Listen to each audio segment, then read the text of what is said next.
পরের মেলা রে আজ আমিনার ঘরে আজ নবীজির দ্বারে ওর পরের মেলা রে নূরের দলায়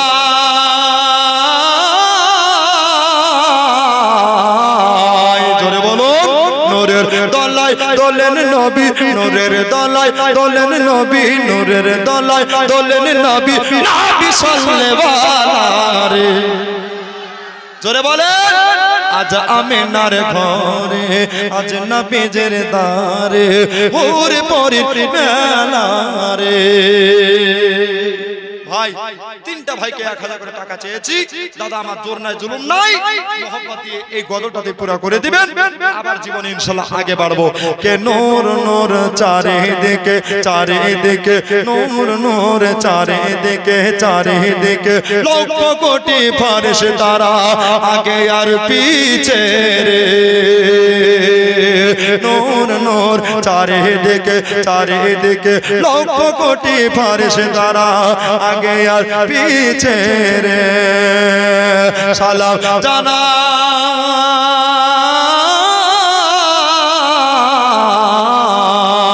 সালাম জানাই বারে বারে সালামে জানাই বারে বারে তাজিমের শহীদ ঝুঁকে রে আজ আমিনার ঘরে আজ নবীজির দ্বারে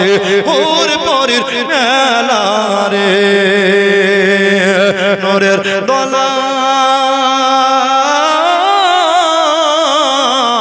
দলায় নূরের দলায় দোলেন নবী নূরের দলায় দোলেন নবী নবী সাল্লাল্লাহু রে আজ আমিনার ঘরে আজ নবীজির দ্বারে ওর পরের মেলা রে জোরে বলুন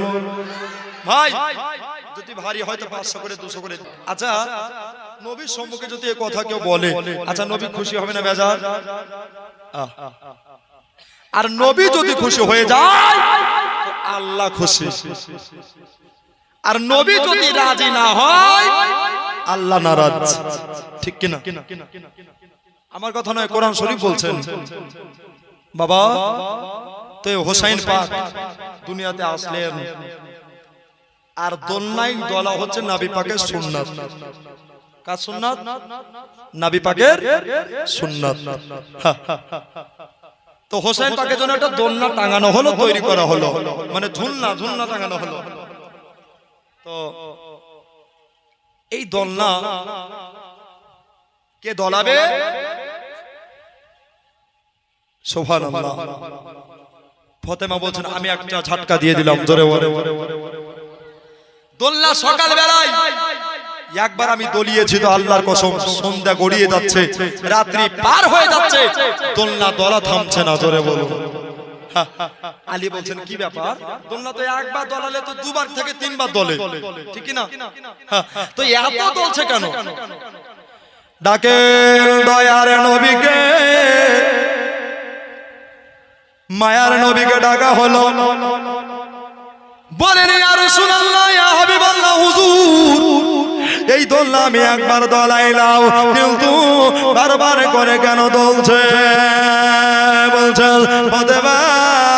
তোমার বেটা হলো জান্নাতের নওজওয়ান যুবকদের সরদার এই জন্য তোমার বেটার দোলনাটা কেউ দলাই না রে মা এই দোলনাটা আমার সাহাবী দাহিয়া কালবি দোলা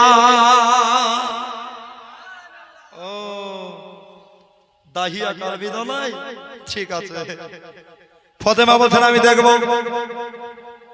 সকাল বেলায় একটা ঝাঁক দিয়ে দিয়েছে আরে একটা দোলা যেমনি দেবা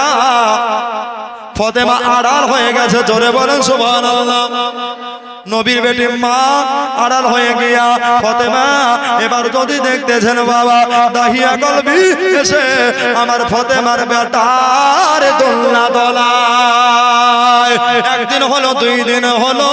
3 দিনের বেলায় নবীজির কাছে দাহিয়া কলবি বলেন, ইয়া রাসূলুল্লাহ, ইয়া হাবিবাল্লাহ, নবী গো আপনাকে একটা কথা জানাতে চাই। নবী গো আমি মাত্র কয়েকদিনের ছুটি নিতে চাই, আজ থেকে দোলনা দোলাতে পারবো না। নবী আবার চিন্তা করে, হায় আল্লাহ, এবার যদি দাহিয়া কলবি চলে যায় তাহলে আমার হোসেনের দোলনাকে দোলা। দাহিয়া কলবি তুমি চলে যাবা তো দোলনাটা কে দোলাবে বাবু? তো জিবরাইল ফেরেশতা চলে আসলেন, বলতেন, ইয়া রাসূলুল্লাহ, ইয়া হাবিবাল্লাহ, হুজুর গো আপনি কোনো চিন্তা করিয়েন না নবী গো, ফেরেশতারা সবার রূপ ধারণ করতে পারে, জোরে বলেন সুবহানাল্লাহ। এই হযরত মিকাঈল আলাইহিস সালামকে আমি আপনার দাহিয়া কলবির রূপ দিয়া দেব, আপনার নাতির দোলনাটা এসে দোলাবে, জোরে বলেন সুবহানাল্লাহ। ভাইরা বন্ধুরা মা বোনেরা গো এদিকে দিক সব হয়ে গেল, চলে এবার মজার ঘটনায় মজার ঘটনায় এগিয়ে যায় রে ভাই। কবি আপনার লিখতেছেন খাকে কারবালায় কুফা থেকে 150 খানা চিঠি আপনার চলে আসলো, সব চিঠি সব পত্র ফেলে দিয়া হুজুর আমার এবার মদিনা থেকে কুফা দেশে যাবে। হুজুরের মনে বড় চিন্তা হচ্ছে, বলে আল্লাহ গো কুফার মানুষ তো ভালো নাই, কুফার মানুষ বড় বেয়াদব, এরা নবীকে ভালোবাসে না, এরা নবীকে কোনোদিন মহব্বত করে না। তবে আমার নানা দিন বাঁচাবার জন্য, আমার নানার কলেমা প্রচার করার জন্য আমাকে এক পা দুপা করে আগাইতে হবে। সুবহানাল্লাহ। শেষ চিঠিটা যে বাড়িতে এসেছিল বাবা, ওটা ছিল মদিনার কমান্ডার, যার নাম হলো বাদশাহ ওয়ালিদ। ওয়ালিদের বাড়িতে আসলো। ওয়ালিদ বলছেন যে নবীর নাতি ইমাম হোসেনকে